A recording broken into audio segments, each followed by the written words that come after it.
Hi everyone and welcome to our highlights show with the best picks of the week. Here's a look what's coming up. Lights on, Berlin's landmarks are getting a chance to shine. Perfect replica, classic cars in soapbox format. And trendy autumn, the latest trends for the colder month of the year.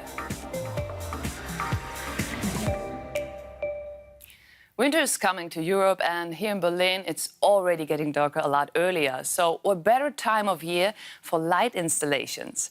The German capital is hosting 2 events where artists are showing the brilliant creations on a lot of buildings across town. Here are the best of both festivals.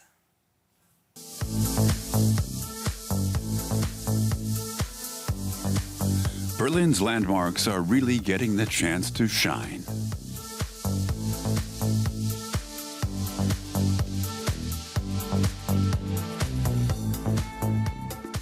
Oh, I love it. It's great. It's very fun. Everyone's out on the streets. All the buildings are beautiful, especially this one I really like. We've got moving stuff over there.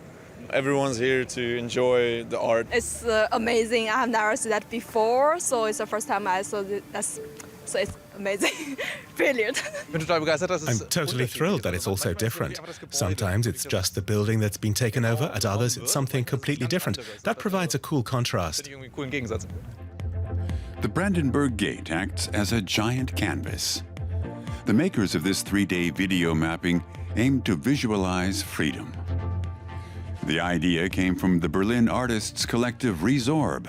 Charlotte Bach created the drawings, while the concept was developed by Anna Rössler. Stefan Immig directed the project, and John Tettenborn was responsible for the animation. It was about expressing what an open and tolerant city Berlin is. How, if you want, you can slip into a different role every day and everything is just fine. Here, everyone finds acceptance and a place, a niche to live and be happy. The Brandenburg Gate installation was developed at Resorb's Berlin office. The 4-person team spent 3 months working on the project. First, they designed the images, then chose the order in which to show them. A few of the parts were filmed and then turned into animations on a computer. That's how the key scenes were produced. First, we created a collage of the Brandenburg Gate as a squatted house. That means it got a brick facade with a banner across it. I loaded that into my 3D computer software and projected it onto a flat surface. Then I could simulate how that image would be penetrated 3-dimensionally by 2 big hands.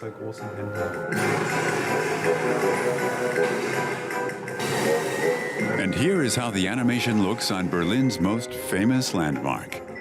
It's projected onto the Brandenburg Gate by 15 large-screen projectors, normally used in cinemas. One projector is assigned to this area, the other one gets the other one. The edges are nicely edited out, and in the end you have a great homogeneous impression. It's also really sharp, because it's not just one projector covering the entire width. Instead, each projector illuminates its own section, and that produces a really nice impression. Along with Resorb, over 50 other artists from Germany and abroad are taking part this year. And visitors can also participate by projecting photos onto Berlin's TV tower. The competition for the Festival of Lights Awards 2017 will be held at Berlin Cathedral, with 11 finalists from 5 countries. In these videos, they show their visions for creating tomorrow.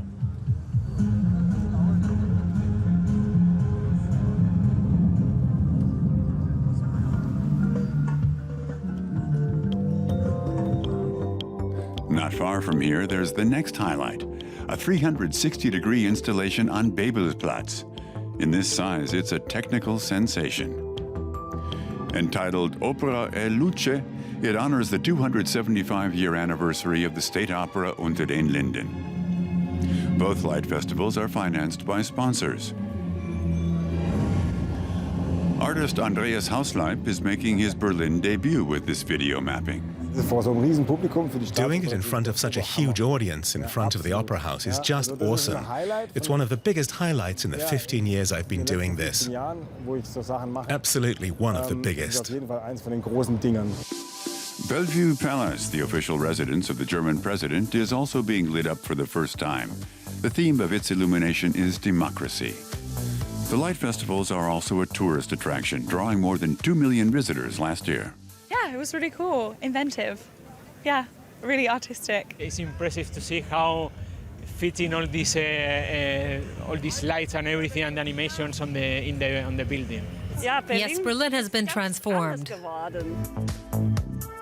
Until October 15th, both festivals will be lighting up the night in the German capital from 7 p.m.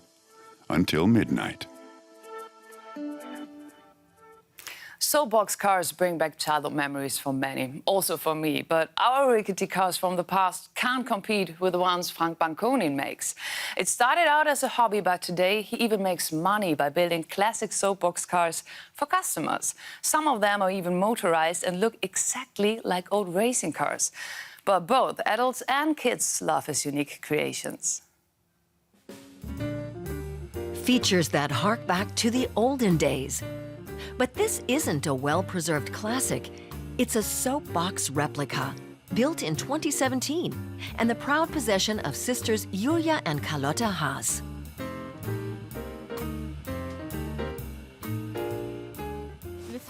We think it's cool that we as kids are allowed to drive a car, even if it's a small car. And it's a lot of fun. I think it's great too, because it's fun and it's always a new experience.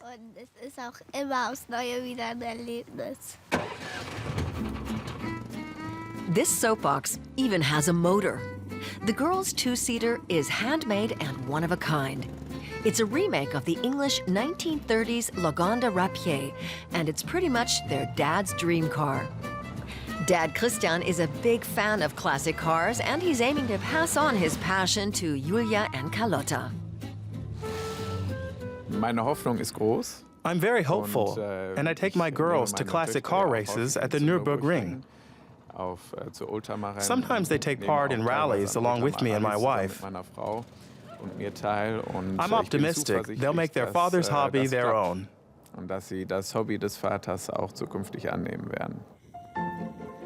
The two girls soon squabbled over this homage to the Bugatti 35, one of the most successful race cars of motorsport history.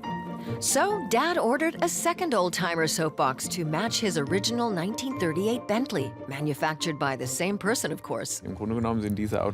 These cars are basically built the same way the real ones were. An aluminum body on a wooden frame. And the attention to detail and dedication to these cars is amazing. And this is the man who builds them, Frank Banconin from Biburg in southern Germany. His artistry might not make him rich, but he doesn't mind. It's all about the look in kids' eyes. When I see that, it makes me really happy, because that's what the cars are actually made for. I mean, I like driving them too, but when children drive them and really have a great time, that's the greatest joy for me. It all started in 2012. There was a soapbox race in Frank Banconin's village. He'd been tinkering with cars since he was 16, so he had no problem building his own racer. He didn't have the space to keep it, though, so he sold it. There was such an onslaught of buyers that he turned building soapboxes into a regular thing. I love any type of car from before World War II. They're all beautiful. I have no favorites. I like all my cars the same.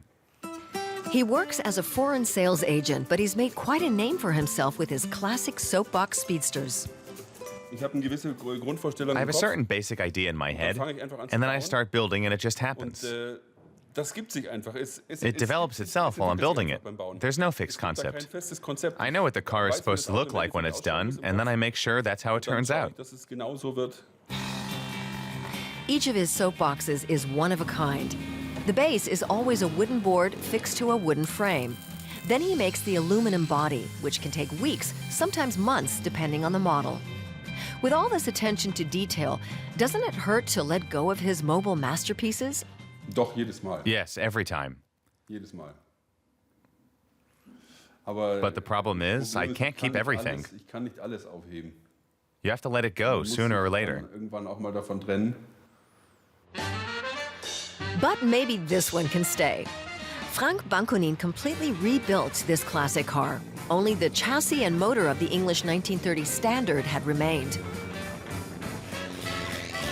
For Christian Haas, he designed something extra special, a soapbox to practice racing. The idea was really to get a sense of the experience, even indoors. The car turned out beautifully. It doesn't have any wheels, of course. It runs on rollers. But it really helps me practice for circuit races. His daughters are still only 10 and 11 years old, and it'll be a while before they're racing for real. It's easy with the smaller cars. It's more comfortable, even if it's tighter. But here, there is just so much more room.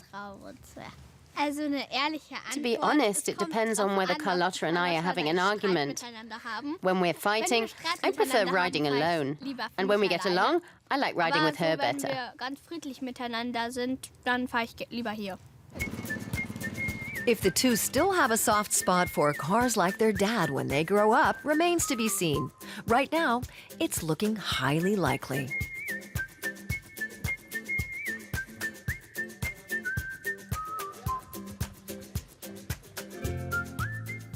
And at the moment, it's looking highly likely that we soon have to get out our winter wardrobe here in Europe. So I'm getting snug and trendy at the same time. Red is the color of autumn-winter fashion this year. We talked to some insiders to find out what else you should be wearing to be in style. Whether it's on or off the runways during the ready-to-wear shows, Paris is the perfect place to take the season's fashion pulse. One thing is certain, red is hot for the cold winter months. Industry insider Vix Foster says this season it's the go-to hue. Red is a big color. I think it looks very good on a lot of people. It looks good on blondes and brunettes, and it's a happy color. There's a great connotation of love. Women are really using it in accessories, in total looks. I love the all-red trend, as in red from head to toe. Maybe a red t-shirt or sweater, red pants, red shoes, super cool. On the runway, the German model showcased another trend, checks. Designers have above all revived respectable houndstooth for sharp, tailored looks. German singer Lena Meyer-Landrut is just one of many celebrities who's checkmate. The checkered coat and herringbone coat are making a comeback, preferably in a relaxed, oversized cut. Check blazers are all over the place right now. And the good old newsboy cap is also cropping up again. Those are two key pieces you need for a style update, without looking like you're trying too hard. These berets are a huge trend. They're still from the pre-season, but they're here to stay. It's no secret that denim is here to stay. But besides its perennial popularity for separates, the latest look is head-to-toe indigo.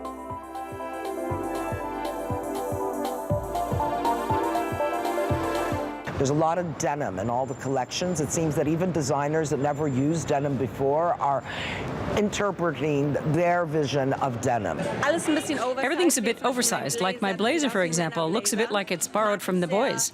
I like it a lot. It's more casual.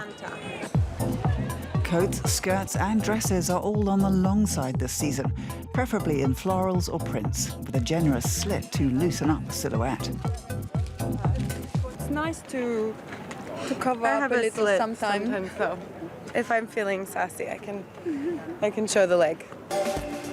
Long lengths don't have to look prim and proper. These outfits are a case in point. Another season must-have, standout belts to clinch the waist. For the silhouettes, I think we're closer to the body, first of all, or very oversized. It's one or the other. And very often you will see that the waist has become quite important again.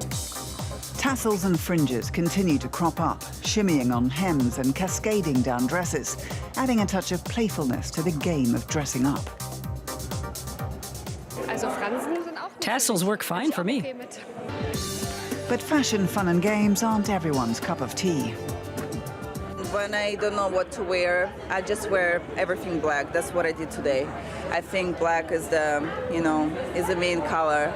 And I mean, every season you can see all the new fashion trends, and for me, less is more. Simple. Black is always a safe bet. Just add a pair of red shoes for an unmistakably on-trend look. Now it's time for a delicious dish. Superfoods are absolutely trendy at the moment, but fricassee is actually wheat, which has been around for thousands of years in the Mediterranean.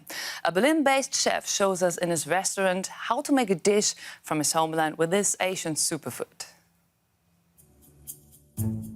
I don't think I ever felt at home before I came to Berlin. I think I quite easily felt out of place in Israel. If you ask me where my home is, then I will say Berlin, because I feel I belong here.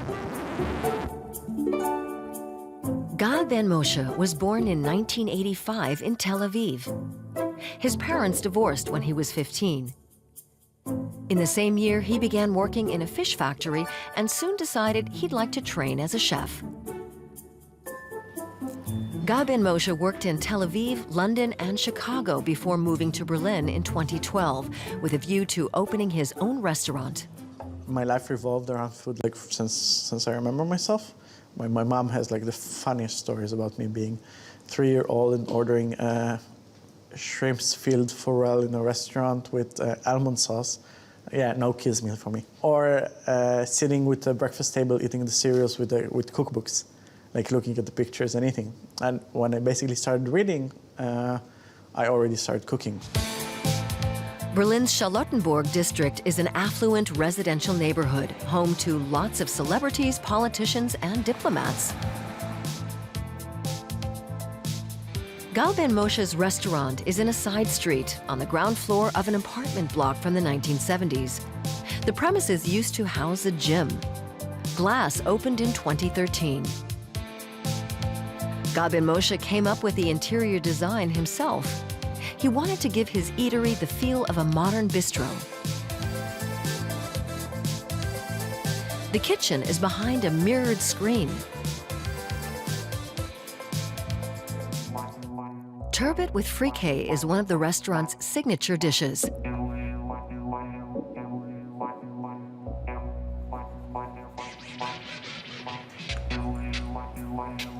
Israel is a country with many different cultures: Jewish, Muslim, Christian, Arab, African.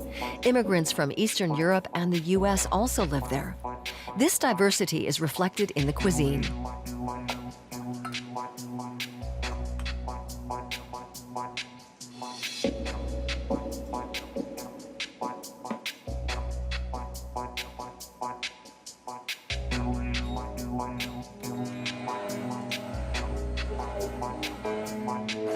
Israeli cuisine is a mixture of Mediterranean, European, North American, and local Arab influences.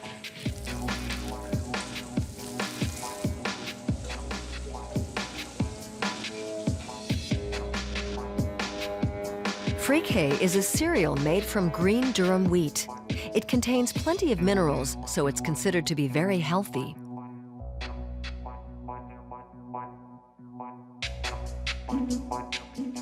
Fricassee is a Palestinian wheat that is harvested a bit early, and in order to get it to a ripened condition where you can eat it and cook it, it's basically roasted on open flame, on charcoals, giving it, it's green because it's a bit unripe, and it gets this smokiness from the charcoal that gives something a bit different in flavor. Gal Ben Moshe likes to experiment. He's a sort of culinary artist who likes to create new and unusual dishes. Mushrooms, herbs, and smoke mixed in a jar. He calls this dish forest in a glass. He got the idea while walking through the woods.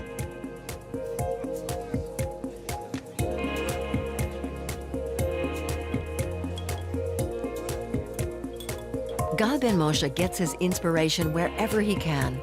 He sees himself as a chef who blends the modern with the traditional. Food is very central in Israel. We surround ourselves with food and restaurants, and eating out, and I think it's a very important cultural thing. Probably the favorite form of entertainment. At Glass, there is no a la carte. Instead, diners get to choose from 2 menus, one with 5 courses, the other with 7. Guy Ben Moshe creates a new menu every month and serves up his culinary delights 5 days a week. Hello, good evening. Oblong of preserved lemon, confit potatoes, and black olives. Enjoy. היום בישלנו טורבוט עם כרובית, במיה, פריקי ועגבניות. בתיאבון. Thanks. The French are also known for their great cuisine. France is famous for its cheese and wines, but in our next report, we are going to show you a different side of the country. We are off to Saint-Etienne, which used to be a center for coal mining during the French Industrial Revolution. But the mines have long closed, and since then, the city has been looking for a new identity. Let's find out more about this transformation. Saint-Etienne is a mix of architectural eras. The historic part of town with the Grande Église dates back to the 12th century. But a drive through town quickly reveals the rapid transition from old buildings to newer, more modern structures.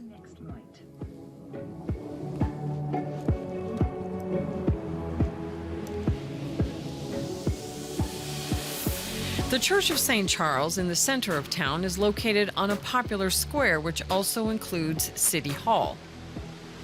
This is where you can experience the typical easygoing lifestyle which many French here enjoy. Over the last few years, Saint-Etienne has undergone an urban transformation. The Cité du Design is a place where higher education meets culture. It was created in 2009 on an old arms manufacturing site and now hosts exhibitions and other events, including the International Design Biennale. Thanks in part to contributions by the center, UNESCO named Saint-Etienne a creative design city in 2010. It's the history that has made Saint-Etienne a design city today, and which is recognized in a network of creative cities of UNESCO. The history of Saint-Etienne is a very industrial one through the local armaments industry and ribbon weaving, and I recall that the design originated from the fusion of art and industry. The art here in Saint-Etienne has developed especially through the art school at the beginning of the 19th century, and above all has worked a lot for the industry. It is therefore the combination of the two stories that led to the design in Saint-Etienne being able to develop in this way. From the late 19th century until the 1970s, Saint-Etienne was a hub for coal mining. The Industrial Revolution provided the means for considerable development, putting Saint-Etienne on the map. The Corio mine was the most important coal extracting facility in the region. At the height of production, miners here extracted some 900,000 tons of coal per year. The mine closed in 1973, but its legacy lives on as a popular tourist attraction.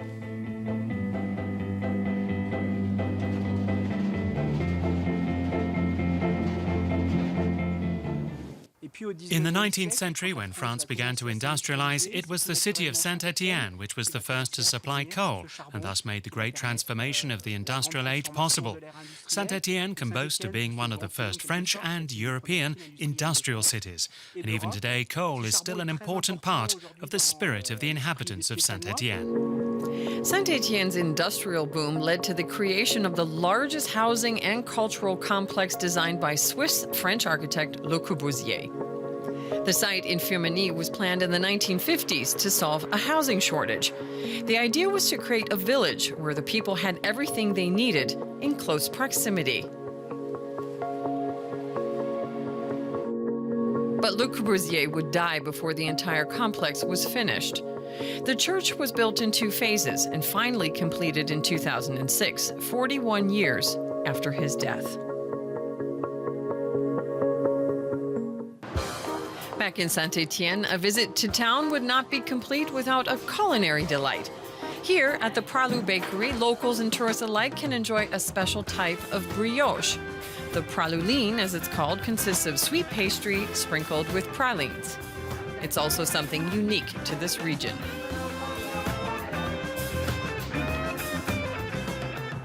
Saint-Etienne, a city once at the heart of industrial France, is now reinventing itself as a creative center of design. That's all we have time for today, but you can find a lot of our reports about lifestyle here in Europe on our webpage. Until then, from me and the entire Euromaxx team here in Berlin, thanks for watching and see you again soon. Bye.